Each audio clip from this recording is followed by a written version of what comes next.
नियत कर्म का निरूपण।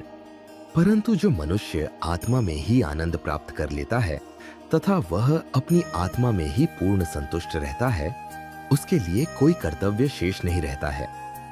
उस महापुरुष के लिए इस संसार में न तो कर्तव्य कर्म करने की आवश्यकता रह जाती है और न ही कर्म को न करने का कोई कारण ही रहता है, तथा उसे समस्त प्राणियों में से किसी पर निर्भर रहने की आवश्यकता नहीं रहती है।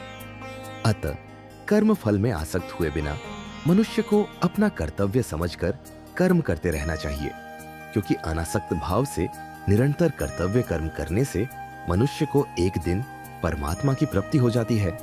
राजा जनक जैसे अन्य मनुष्यों ने भी केवल कर्तव्य कर्म करके ही परम सिद्धि को प्राप्त की है।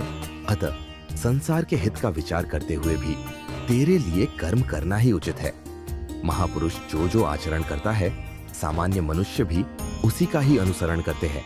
वह श्रेष्ठ पुरुष जो कुछ आदर्श प्रस्तुत कर देता है, समस्त संसार भी उसी का अनुसरण करने लगता है। हे प्रथापुत्र, तीनों लोकों में मेरे लिए कोई भी कर्तव्य शेष नहीं है। न ही किसी वस्तु का अभाव है, न ही किसी वस्तु को प्राप्त करने की इच्छा है। फिर भी मैं कर्तव्य समझकर कर्म करने में लगा रहता हूँ। हे पार्थ, यदि मैं नियत कर्मों को सावधानी पूर्वक न करूं, तो यह निश्चित है कि सभी मनुष्य मेरे ही मार्ग का ही अनुगमन करेंगे। इसलिए यदि मैं कर्तव्य समझकर कर्म न करूं, तो ये सभी लोग भ्रष्ट हो जाएंगे।